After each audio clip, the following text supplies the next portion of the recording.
What is going on, everybody? Welcome back to the Rich and Angel Show. Today we have some great topics for you. Maybe a guest. We'll see how it works out.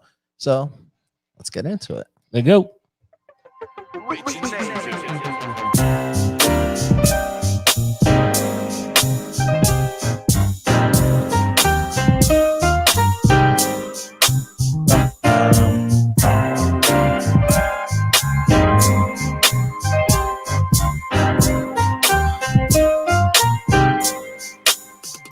It's the Rich and Angel Show. We are back. And today we have some amazing topics for you. I'm not overselling it. I promise. I genuinely believe these topics are fun. And Yeah. it's not written in legally anywhere, but still, I do think they're fun. How are you today? I am doing well. Sorry, I'm just I have people asking me about the Fed conference. Oh, plug. Yes, we'll talk about that and more today on the Rich and Angel Show. Welcome. Let's go. Coming back at into ya. it. No, I'm just kidding. Welcome to WNBC. So yeah, we are here over the weekend. Anything transpire? Anything going on? Nothing crazy. No. I'm trying to make sure that this is why. Uh-oh. Oh no, this is an old episode. Okay, all right. We're good. We're alive. You guys are still with us. Yes, Very sir. cool. We The live. loyalty is there. We are live. Thank you for joining us on a beautiful Monday in January, where the weather here in Jersey has been beautiful. Has been- Um, Okay, so that happened this past weekend. I went outside and was sweating, and then everywhere I went, I was sweating because it was 60 degrees in Jersey. I know, ridiculous. What the hell? Ridiculous. And then a friend of mine recently moved to Texas. Can a brother get and winter? It was snowing. It was snowing over there. So I don't know, man. It's craziness out here in the streets. It's the apocalypse, I tell you. Things are changing. Yeah. Global warming. Am I right? Am I right? Am I right? Yeah. But NFL. You watch any of the games? I know you're not a big fan, I but saw some memes. I didn't watch the game, but I saw some Yeah, memes man. about craziness. The Titans. Are the Titans going to the Super Bowl? I don't know. Anybody watching the NFL games? Let me know what your thoughts are on the Titans Titans rolling over the Patriots and then the number 1 seed Ravens. Man, I don't know. I couldn't tell you. We're all tangled We're up all here. tangled up here. It's a little bothersome, but it's okay. Hey, We got it. got you. Hold on. Live content, you guys. Live content. This is what happens when you go live. That's right.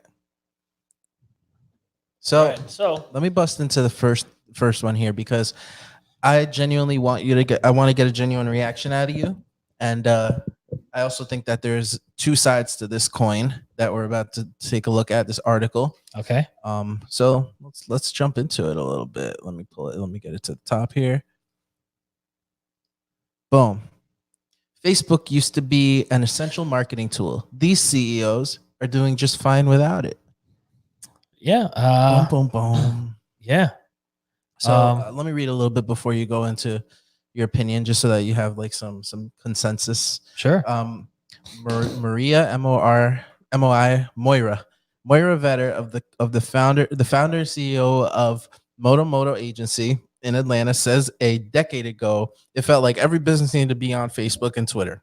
Recently, though, her creative agency, an incorporated 5,000 honoree and an Inc.com 5,000 honoree, the past 3 years in a row has shifted its focus to producing content and promoting its work on Instagram and LinkedIn.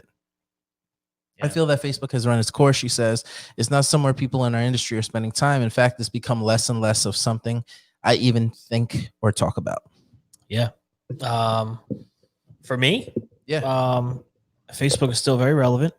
I don't think it's a powerhouse for us in our industry, but I think it's probably, if we're going to look at the top ones in our food equipment industry, it's going to be LinkedIn and Facebook. Absolutely. You know, that might not be true. That might not ring true for every industry. You know, that might not ring true for every business and industry and all that stuff. But we're putting stock into it. I mean, listen, we created a group there. I think if you're looking to do something on Facebook, I think creating a group around your business Yeah. is probably the best thing you could do. What I'm starting to see is that the tide shifts all the time. The tide changes, and You know, whereas Facebook was once the most powerful platform in the world, unquestionably, there's been a lot of inventions lately that, you know, new platforms that have come up that may be more niche and maybe more targeted for your business. So it comes back to what we always talk about: context of your content. Where are you performing the best? And that's where you should be putting your content. Yes. The article says, for years, Facebook has poured energy into targeting and educating small businesses, growing a team of publicists and outreach employees. As of 2018, more than 140 million businesses globally use Facebook, at least 90 million of which were small and mid-sized businesses, according to the company. Veronica Twombly, the head of communications for Facebook small business, says SMBs are a top priority for the platform. So again, just reiterating, smaller businesses will probably perform better on Facebook than if you're a giant corporation, mostly because a giant corporation will probably be more beneficial to be on LinkedIn. It's important to have a presence there, sure, but I think if you're that big of a company, you want to do things that are a little outside the box. And if you're a company targeting on Facebook with Facebook ads, odds are people are going to fly right by it because they don't want to see a corporation targeting them on Facebook. Yeah. We're all getting away from that ad selling role. I mean, nobody wants to be sold to. And that statistic there where it says 140 million businesses globally use Facebook reminded me of a statistic I read over the weekend via Sprout Social. The number of local business pages on Facebook has reached, it says the number of local business pages on Facebook itself has reached 65 million. That was Carlos Gill actually posting that via Sprout Social. Wow. I mean, there's still real value in Facebook. Absolutely. There just is. It's just a matter of what you're doing, how you're doing it, and how often. And as we look to the future, I mean, and stuff that Gary and everybody's doing, it's not necessarily about the quality over it's quantity, right, over quality. Don't overthink your post. Not saying that every post is shouldn't have some kind of value to it, but just pump this stuff out. Facebook, again, for me, if I have a business, I want to start a group and community around it. That's what I'd be doing. Absolutely. So I just wanted to get your initial take on that, mostly because I think it's an interesting argument to make and something that I'm sure a lot of people have thought about, especially if they're in a corporation, if they're on the marketing department, they might have some thoughts about it. The next one I want to talk about, and before you do too, we have LinkedIn, people watching on LinkedIn. If you guys want to jump in the conversation, put your phone number in the comments right now. We'll give you a call. We'll get you live on the show because we're probably going to be making a fresh call to our buddy Josh Zolan shortly. Hey, so Josh, if you want to jump on right now, put your phone number in the comments and chime in on the topics at hand.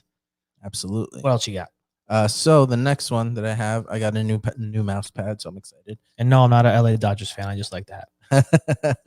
I know that question's. I know that question's coming. Yeah, you're from New York and you like the Dodgers. Get out of here. Nah, I'm just a hat guy over here. Hey, forget about it.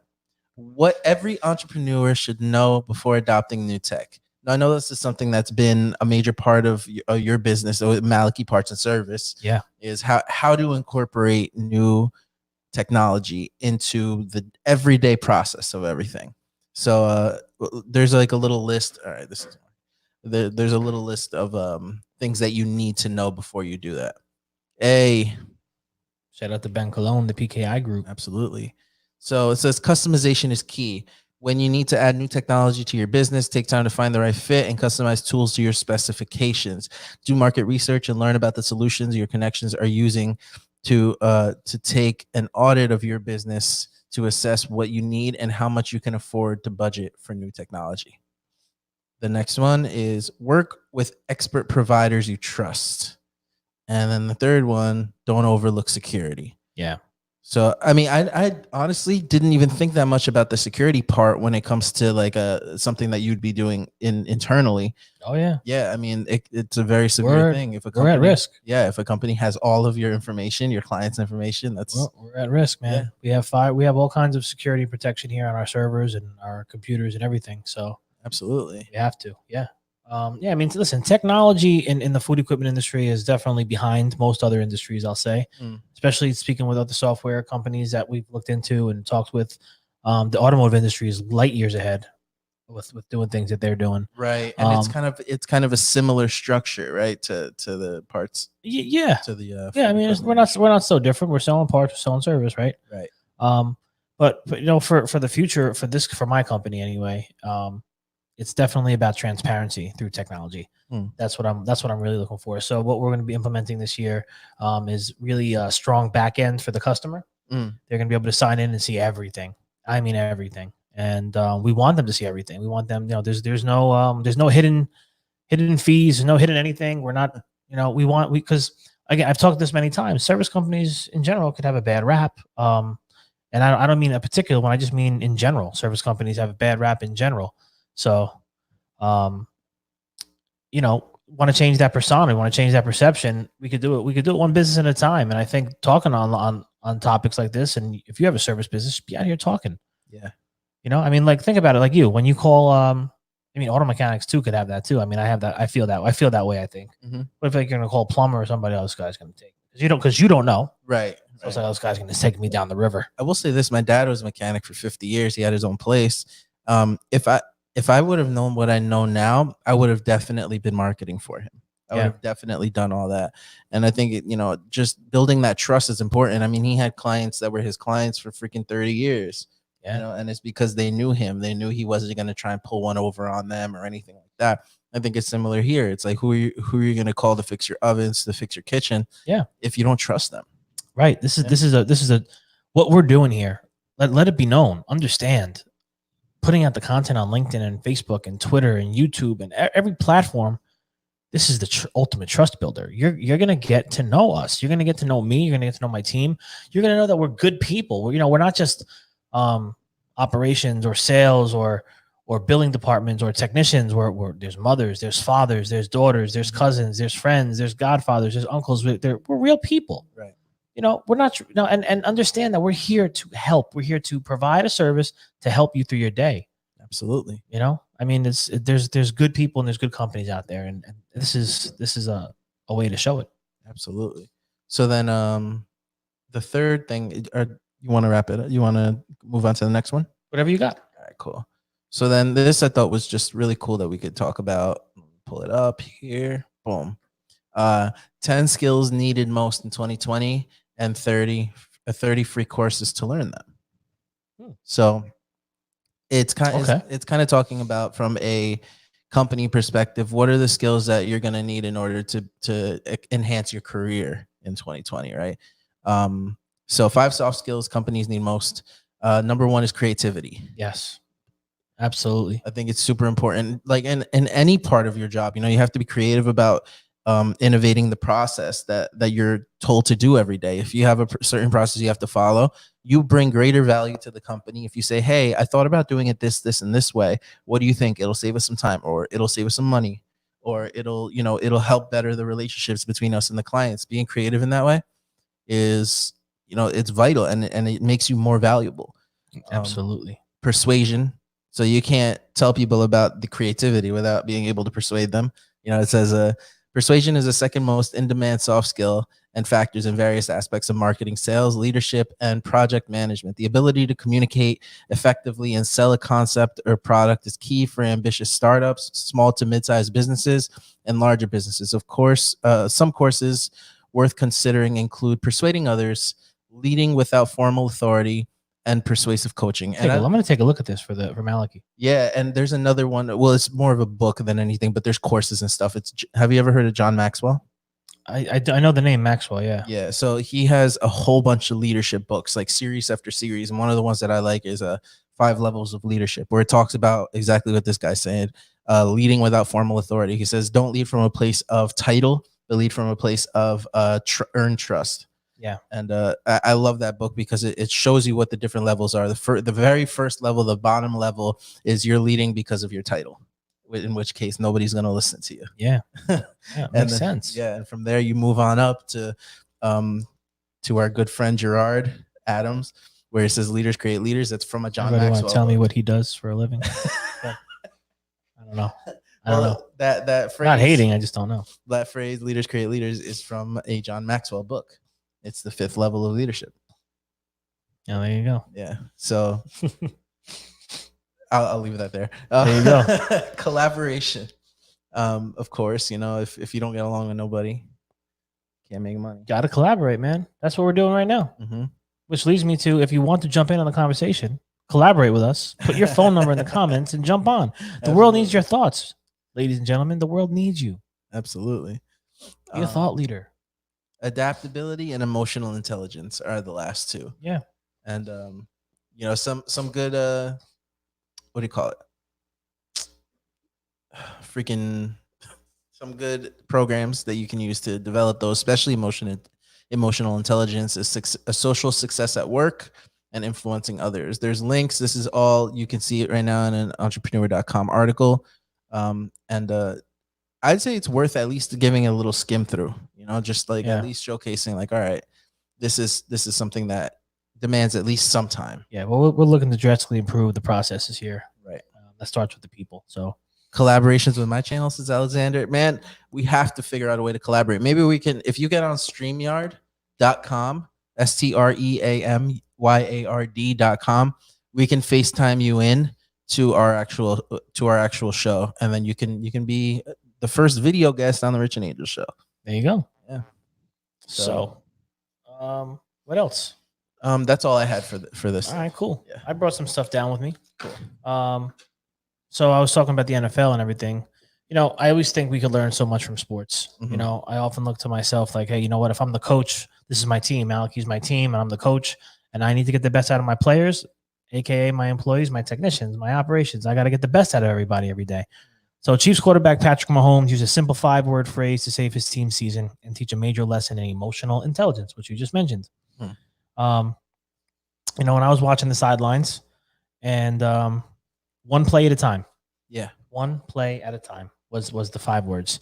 Emotional intelligence is the ability to identify, understand, and manage emotions, including when you're under big pressure moments. I mean, this was the biggest game of his life, getting ready to go into the NFC Championship, and they were down 24-0.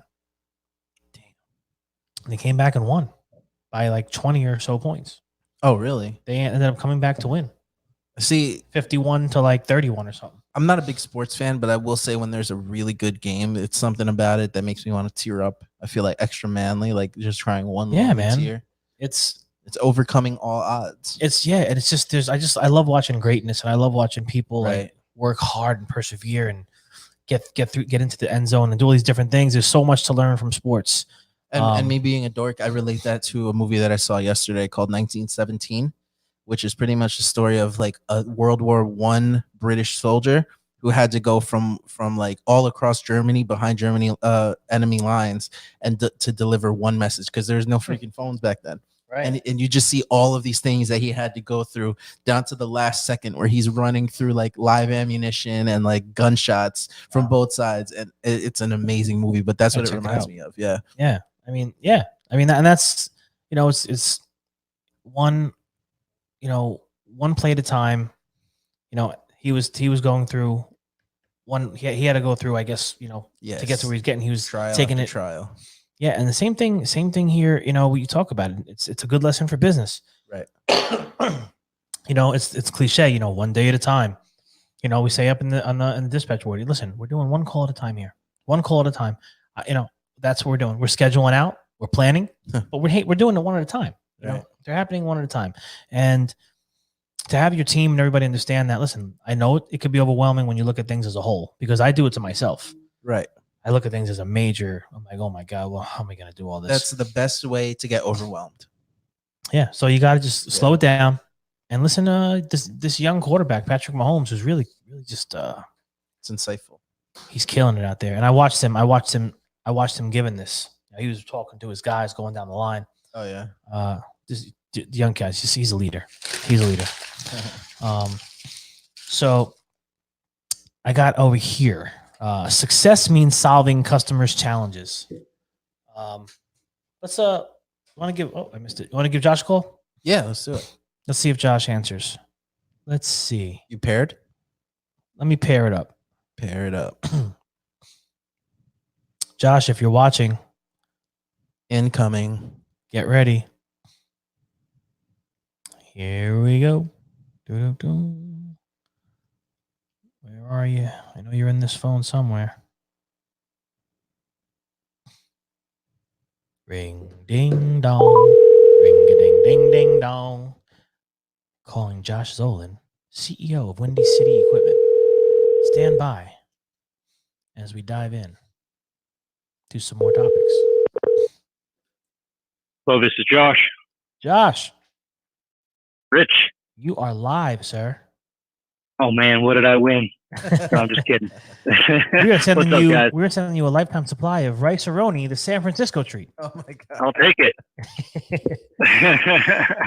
So I don't know if you've been watching, but we are just going through some different things here. We've been on for about 20 minutes. Oh, right on. I have not been watching, but God, Thanks you know. a lot, Josh. Thanks a lot. yeah, No. Happy to be a part of it again, guys. Yeah, Yeah. absolutely. good to have you. So, What are we talking about? we were just talking about a bunch of things. I just brought up. I was just talking about the NFL games. I was just talking about Patrick Mahomes. How it was a write up. I think in Inc. magazine already this morning. How the 5 words he said rallied his team to win, which is one play at a time. So, Nice. Yeah, we're just Nice. Unbelievable game that was too. I know. I was blown away. I was sitting there saying, "There's no way they're coming back from this 24-0. It's not happening." Who scores 41 unanswered points? That's unbelievable. Unreal. And yeah, so then they were just talking about his leadership and how one play at a time just really zoned in on emotional intelligence. Right. So Yeah, absolutely. No, I like that a lot. You know, it's just a reminder that I think we can take into any industry, right, in any business, and just focus on what's in front of you. it's true. Yeah, because I just mentioned too as well on that same topic of, we have all these calls on the board. It's like, listen, one call at a time. We could look at the board, we can get overwhelmed and start saying, "Oh my God, we got to do this install tomorrow." Listen, we're gonna get there. We're gonna do it. We got to plan it. We schedule it. But listen, it's Monday. We're handling the afternoon calls right now, one at a time. Absolutely. I think that's Yeah, the best way to look absolutely. at it. I think it's important for technicians out there too.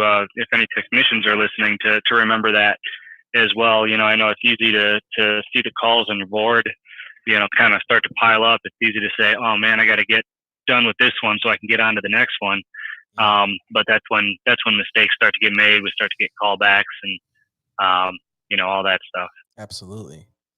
For sure. So I was going on to the next topic. Success means solving customers' challenges. So we are in the problem solving business. We're in the solutions business. So if you visit Strokes of Genius, you could read more on this. But companies that serve a wide spectrum of markets with diverse products often view their breadth as a potent cross-selling opportunity, and they're right. But I think we're going to skip over this. Let's talk about let's It's not move hitting on. you. This is not hitting. Greater efficiency and safety through these customers' challenges. So I mean, we could just talk on the topic at hand. I mean, success means solving customers' challenges in our industry, Josh. I mean, we're putting out fires all day. What's I mean, do you have anything off the top of your head that you're going through right now? That's a challenge. Oh yeah, I mean, I juggle about 25 of those at any given time, but that's just the nature of the beast, the business that we're in. Yes. But you're absolutely right. It's our success as service companies is really, I mean, it's solely dependent on solving problems. So that's all we hear all day long is everybody else's problem, and we're expected to solve it. But that's why we do what we do, and that ultimately is what pays our way. If you're not solving problems, you're not doing your job. If you're not doing your job, you probably don't have one for much longer. Right. That's true. Yeah, and this article goes into kind of talking about, which it kind of made me think about planned maintenance. They're talking about cars, but taking a car out of service for cleaning and doing all these different things that would go through into a planned maintenance. I mean, customers are they want the planned maintenance, but then they don't want to get out of the way, kind of, so to speak, to let us do our thing. So it makes it tough, and I think customers need to understand, we're just, we're here to help. We're trying to get in and do our maintenance that we wrote up for you. It's tailored to your equipment, and Right. these are some of the problems we're trying to deal with. Just thinking about, talking about maybe having empathy for each other. Yeah, no, and that's one of the biggest things is, having that mutual respect to understand what the other is doing, and the same can be said for technicians as well. Yes, we are scheduled to be there at a certain time, but you still have to make an effort to be out of the way as much as possible. And in turn, the customers and the cooks and the chefs should realize that what's being done is ultimately for the good of their equipment, and the good of what they're doing. So, should be lenient in any disruption that may occur. But as long as it's a mutual effort on both sides, then there shouldn't be any problem in theory, right? Right. And I know, and you did a Riff Talks on the Riff Talk stage down at Riffma last year in Austin. You were kind of talking about planned maintenance. I believe that was kind of the topic at hand. I would love to share if there's any end users watching. I would love to share a little bit about maybe some of that topic with planned maintenance. Yeah, absolutely. It really it boiled down to a few things. I think I'm working on my Riff Talk for 2020. I think I still have nice. the 2019 one open. We just talked about mine. I have to start.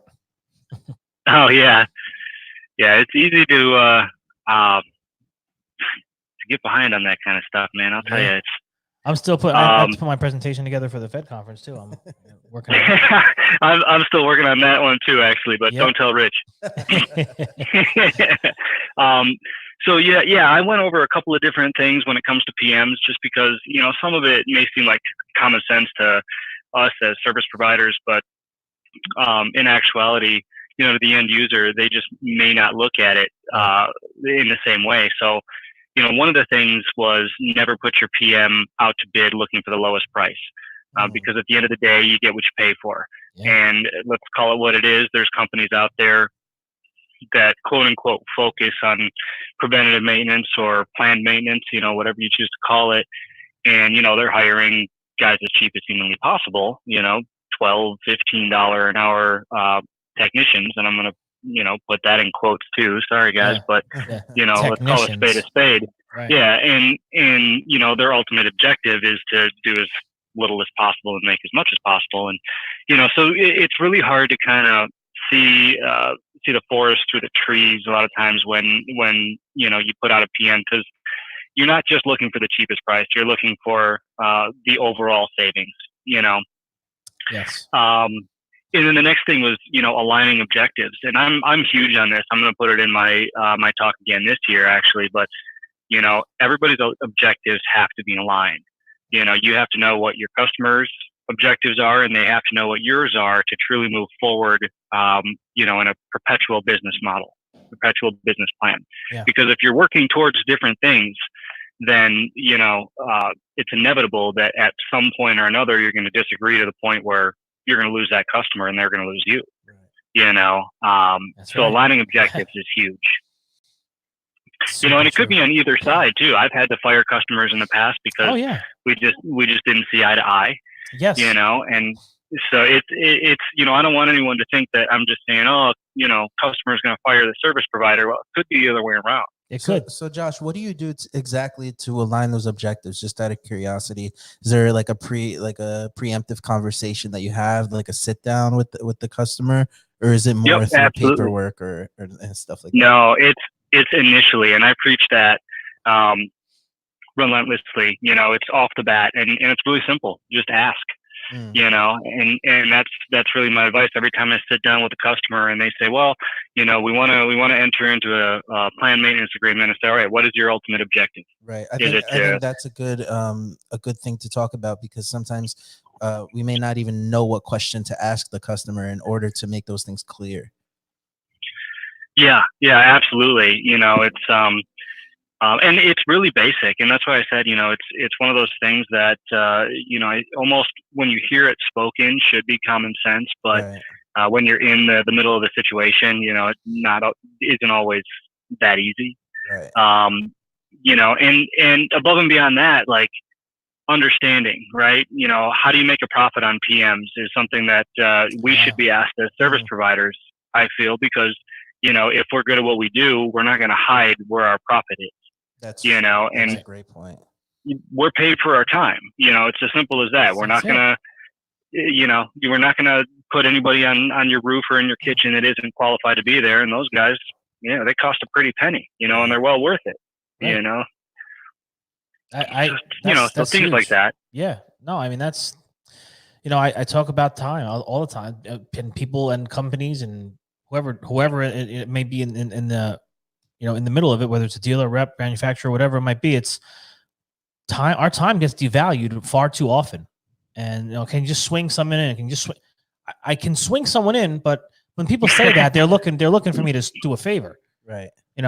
and we're just not in the business of doing favors like that. Every once in a while, you could do some things, especially for good customers here and there. But when the biggest thing that we sell is time, it's hard to do favors for those things.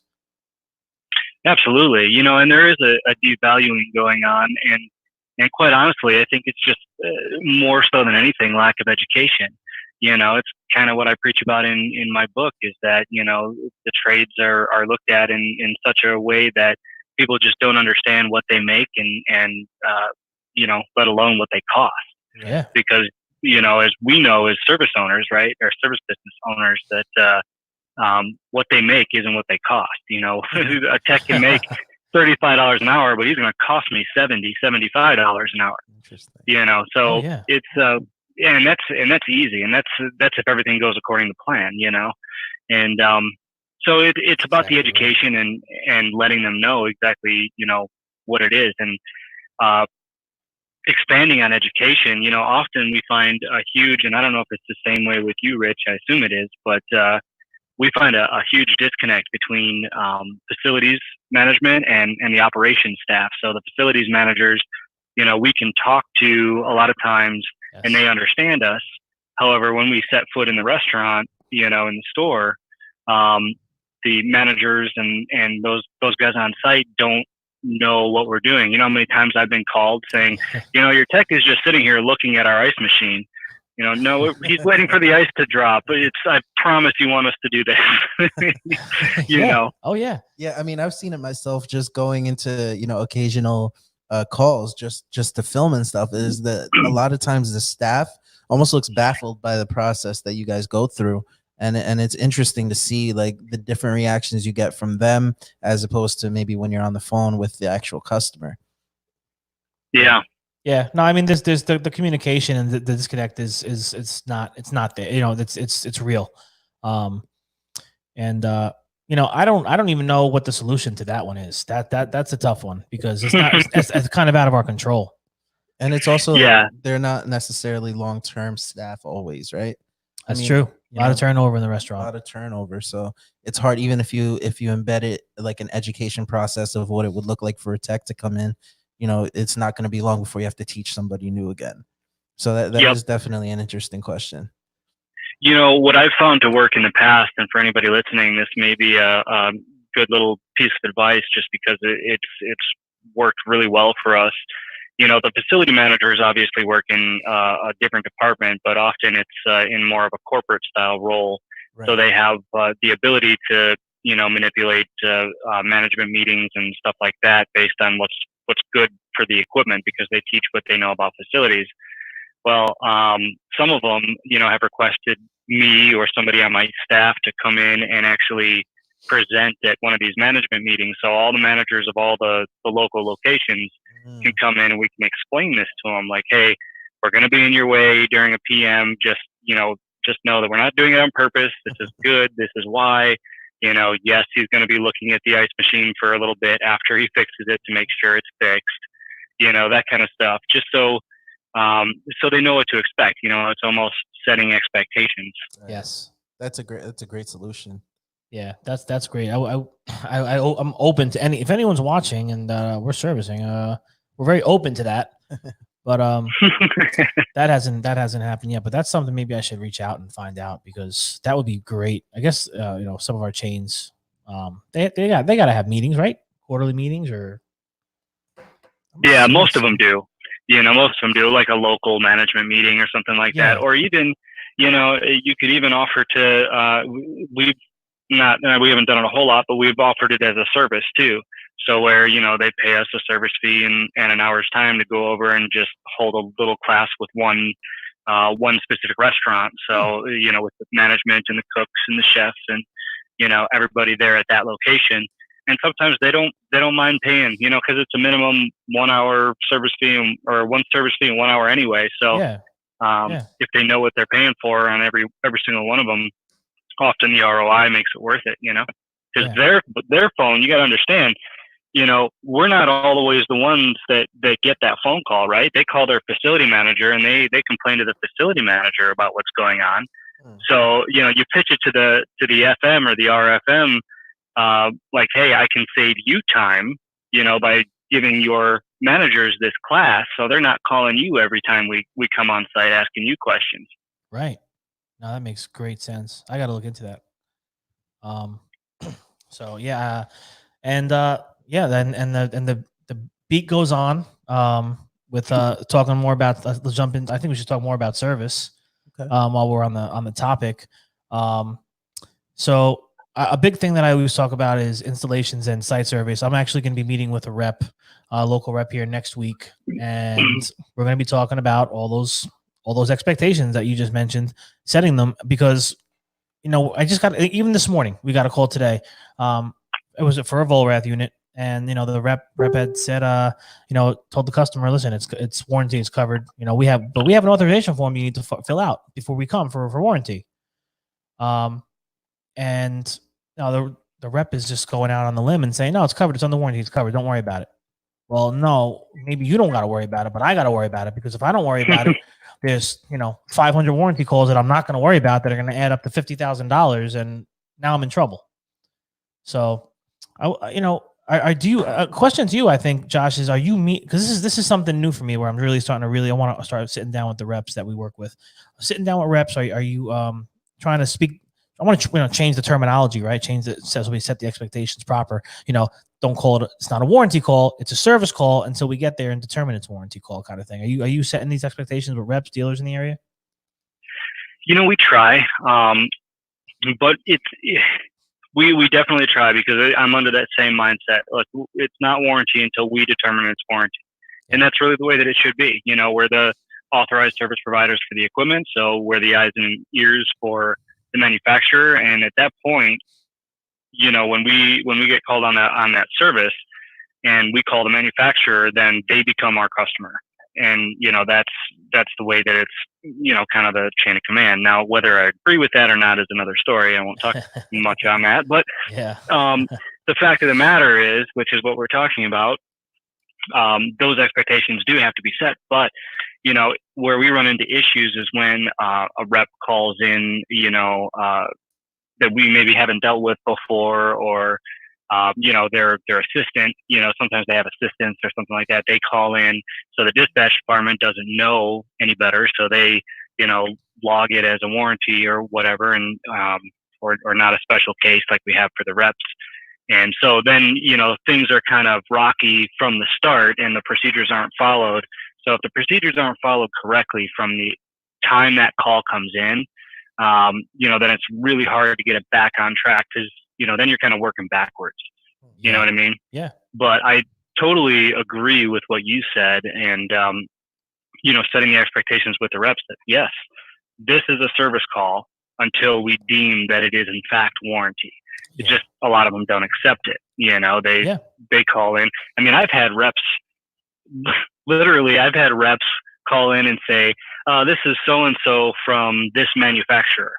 And I'm like, well, you're not from that manufacturer. Let's be clear about this. You sell equipment, a lot of different equipment. So you're not the manufacturer. Right. But, when something like that happens, we've got kids out there, in the dispatch department who do a wonderful job, but when they can only go on what they're told. Right. So, when they're told one thing and then it turns out to be something completely different, then the communication gets shot. They come back and they say, well, no, the manufacturer sent this out. And I say, well, who exactly was it? And they tell me, and then I have to make a personal phone call, right. And so anyway, and as far as getting it to happen, I don't know. I mean, I think it's one of those things like you mentioned, Rich. It's just going to have to be a conversation, and hold their feet to the fire. Yeah, and we have to, and it's an education thing. That's why I really want to sit down and go over some of these points, because we get constantly Friday afternoon. Can you do an installation? Oh, sure. When? Well, they really want it done tomorrow. Tomorrow, Saturday.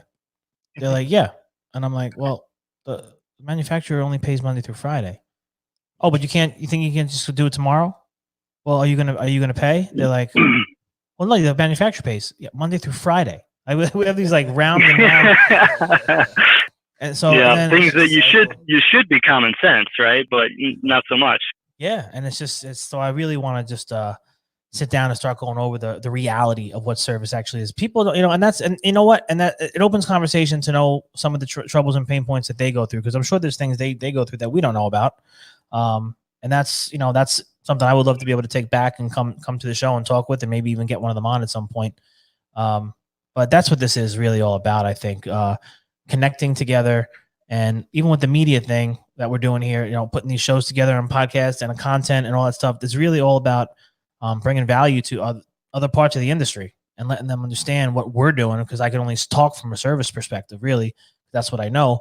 But that's what this is, an education thing. So absolutely. And I think it's important for everybody out there who might misconstrue anything that I say, and probably some of what you say, Rich. Yeah. But when we say everyone or everything, we mean some people and some things. I think that's important, because I catch myself all the time, like, everybody thinks this, when I don't really mean everybody. I fully understand that not everybody acts that way, not everybody thinks that way. It's just, I'm generalizing, right? From now on, I'll just voice swap it out and just insert somebody or some people think this. Right? There you go. Yeah. That's right. I printed out some other stuff here too about Mike Rowe. I think we might have touched on this before, to be honest with you, but it doesn't hurt to talk about it again. Obviously, Mike Rowe. America's become slowly but undeniably disconnected from the most fundamental elements of civilization: food, energy, education, and the very nature of work itself.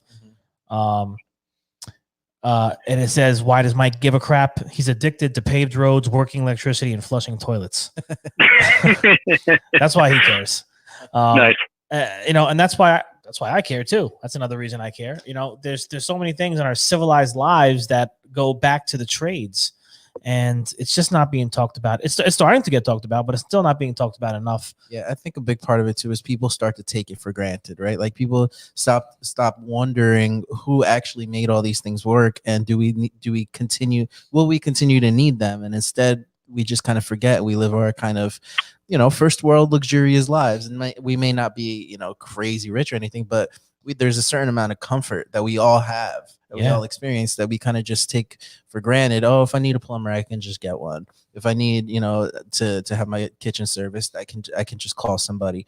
But that appreciation almost gets lost. Yeah, there's a comfort that you don't even realize that you have. The comfort in knowing that when you turn the light switch, it's just going to come on. You don't know how.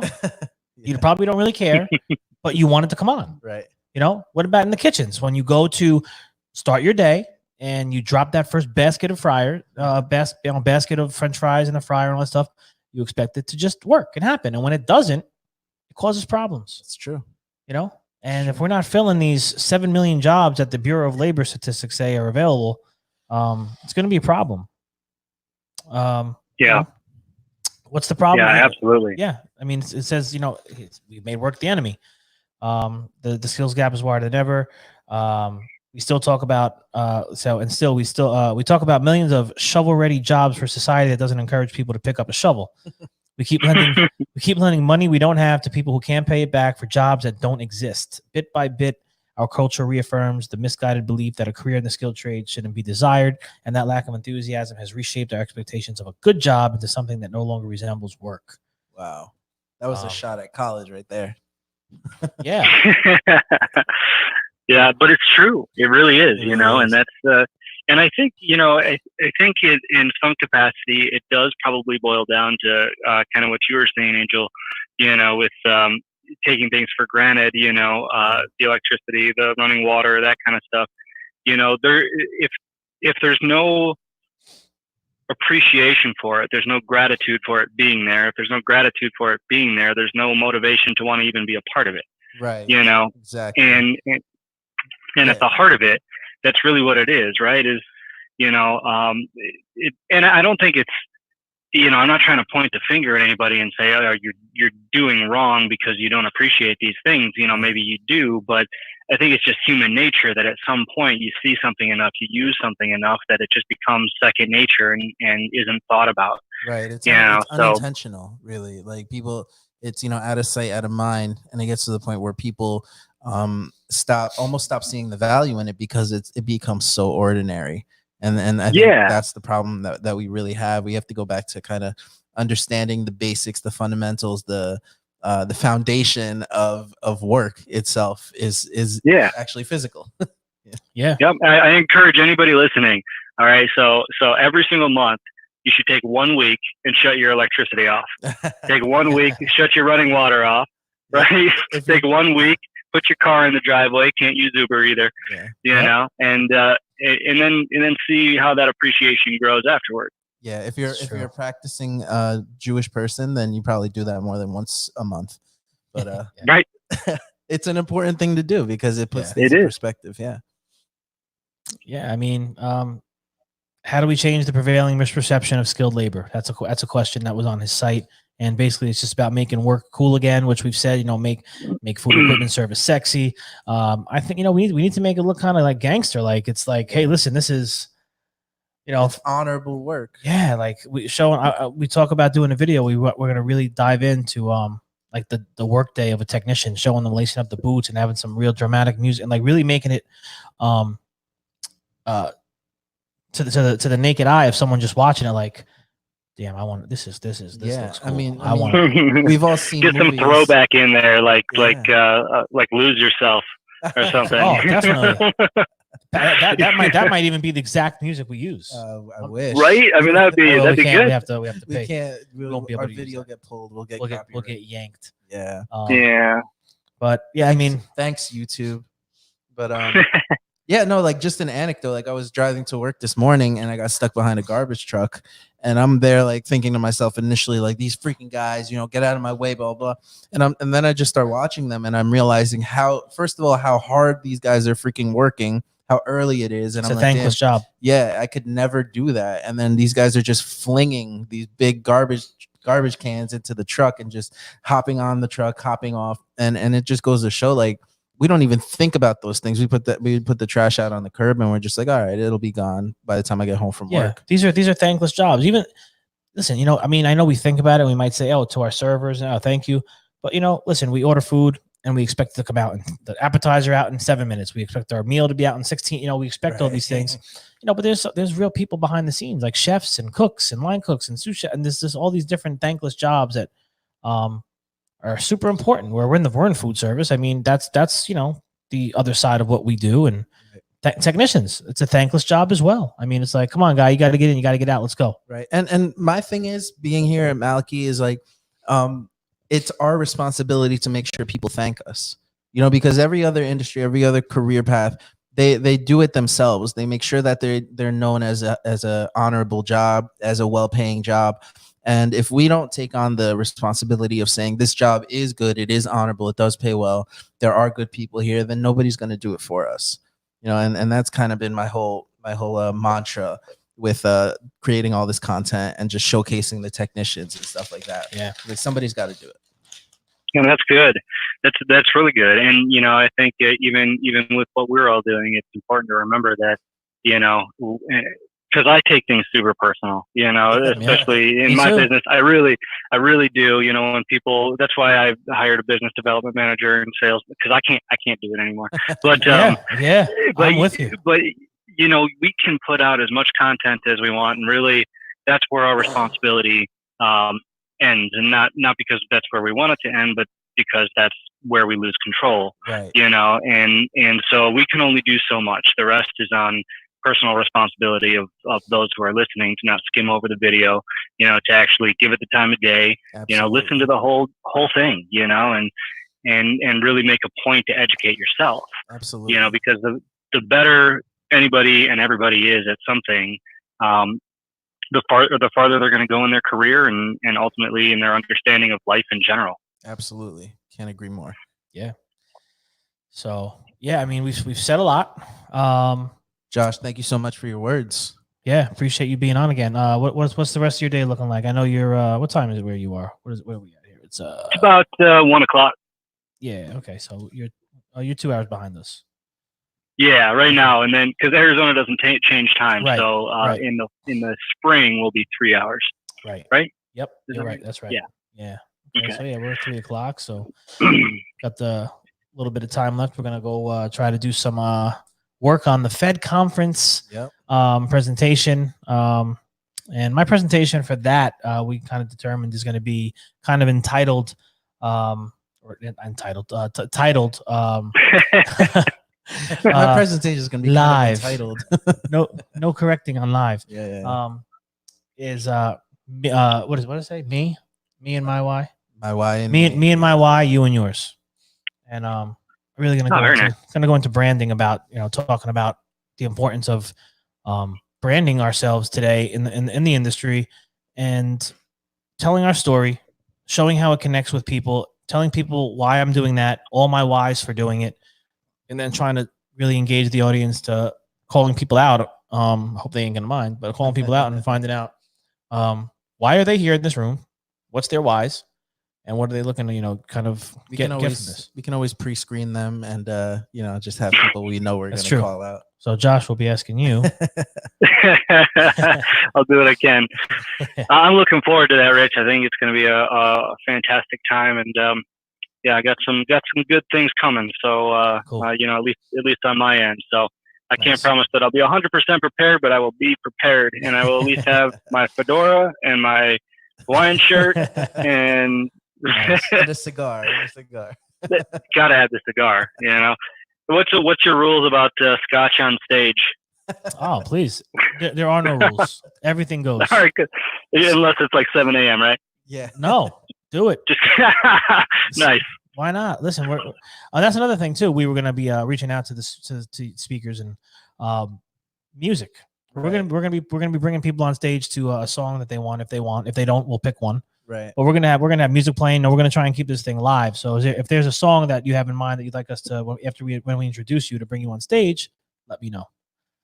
Oh man, you just opened up. Oh, you have no idea what you just did. He's gonna pick "Lose Yourself." Right? Or "Here Comes the Boom." Here comes the boom. Hey, anything you want to do? Some old NWA, whatever we want to do. There you go. I'll let you know. Yeah, please, because we're gonna really try to keep this thing. We don't want to have anybody falling asleep. We want to keep things live, vibrant, bumping, and much different than what anybody's going to be used to from different conferences in the industry. So that's right. Josh, thanks so much for taking the call and talking with us for a little bit. Anytime, guys. Thanks for the call. Appreciate the invite to be on again. Appreciate you, happy to have you. I'm sure we'll talk soon. Yeah, we'll talk soon. All right, sounds good, guys. All right, later, Josh. Thanks. Later. Bye. All right, so What there a you guy! have it. What a guy! Josh Zolan from Windy City Equipment. If you're in Arizona, go check out Windy City Equipment for your service, installation, and planned maintenance needs. That's right. The man will be on the Riff Talk stage in RIFMA in Denver. I'll be out there with him. Go check out RIFMA online, rfmaonline.com. Go check out what's going on there. I'll be out there in Denver. And we'll keep moving through the year. We just keep adding things. We just added a couple. We're going to be in Atlantic City. It looks like the end of March, the 22nd area. We're going to be at a conference show there. We might be having a booth. Oh yeah, cool. Let's do it. Maybe we can pod live from there, depending on the Wi-Fi situation. We had Harris. Oh, hello, Harris. Very cool. All right. So, what do we want to tell these people? So, for in closing, yes, Monday, the Rich and Angel Show, the Fed conference. We have sold several tickets again the last couple of days again. Mm-hmm. So they're selling. Listen, would love to fill the room. Yes, we're about 35 away from filling the room. Please go to thefedgroup.com, scrolling across the bottom of your screen, get your tickets, get your hotel. Again, what's included with this price in this conference is Of course, food and beverage. So you're going to have your breakfasts, your lunches. We have a big dinner Thursday night.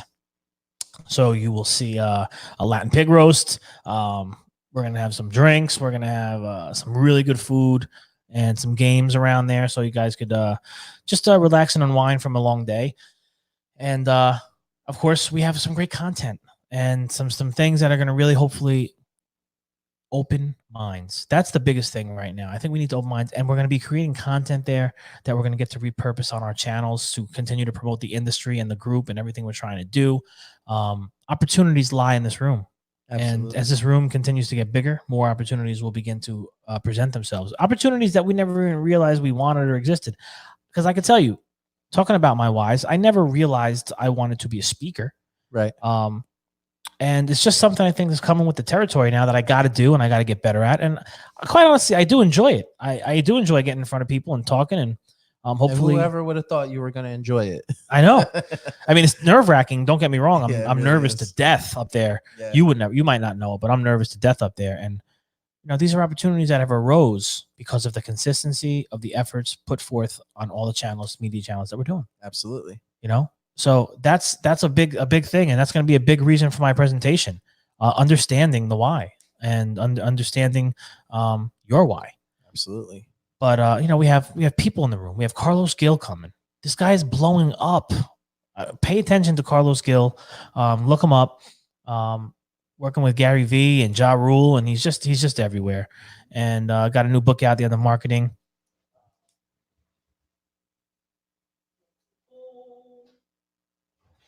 Everybody, if you're in attendance, you're going to be getting one of these, and Carlos will actually be doing a book signing right after his keynote. So we have that coming, and that's going to fall. There you go. All right. So, that Ed Stulak will be in the room. I'm going to really dive into Instagram. He's And a great person to talk about Instagram. yeah, he's really lighting it up on Instagram and some other platforms, and he's got some really interesting things happening. And it's all from his efforts online. That's what I really want people to understand and see from people outside the industry what they're doing. It's doable. I'm here telling you it's doable. I'm live right now. I'm doing this. It's doable. I'm doing it. And we have Mike Moreno in the room. He's going to talk about Facebook and a lot of different things and how important your lives can be and how you could repurpose a lot of that live content. How about industry people? Industry people in the room. We got Eric Reisner, Ani, Gail. We got a bunch of people, Terry Strong, people coming from Hobart. We got a Hobart in the room, ladies and gentlemen. Hobart, Partstown, Heritage in the room. We got McGalley, Univex, Roger Smelser at United Service Technologies. We got Pacinka Ferry. We got Alpha Omega. We have KCL. FCSI is sending someone down. I'm still waiting to hear back from NAFM and Sofesa. I hope that they're going to get somebody in the room. It's going to be super important for channel partners to be there because I really think we could help facilitate a need in creating a bigger voice online, helping everybody. Everybody's, everybody, FCSI, NAFM, Sofesa, every sector of the industry. I think we could really help blow them up online too, and we need to because we need to attract 7 million jobs. We're talking about that could be technicians, operations, sales, dispatch, warehouse. It's endless. Men, women, they all high school students. We need to get it out there. Absolutely. Josh Zolan, who just is going to be speaking, that we just talked to. We got some panels lined up. We got Bobby down at Olympic coming out of Chicago. There's going to be a lot of people, interesting people in the room. It's going to be a very, very jam-packed, motivational, inspirational, educational couple days. And we're going to be filming the whole thing, so be prepared to be on film. Yes. So, yeah, I mean, go to thefedgroup.com. You can click on go to the conference 5th to 7th, takes you to the Eventbrite page, and you can get your tickets, you get your hotel room, and we're going to see you in Miami. And I'll be hanging out till Sunday. So if you're hanging out, I'll be by the pool on Saturday, decompressing and getting my thoughts together for the rest of the year. This is a very big undertaking, a lot of stress, but it's all coming together, and it's gonna go off. It's gonna happen one way or the other. It's gonna happen. And I don't know. You have anything to add? No, I think you said it. I said it all. Yeah, you said it all. All right. If you want to be a sponsor for the Rich and Angel Show, just reach out to us. You know how to get in touch. We'd love to have you promote your business with us 3 days a week. That's right. I guess with that said, we'll see them on Wednesday. Let's do it. See you Wednesday. See you on Wednesday. Peace.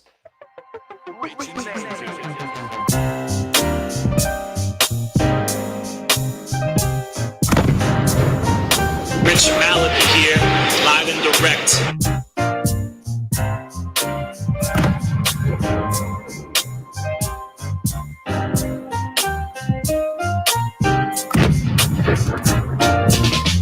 It's the Rich and Angel Show.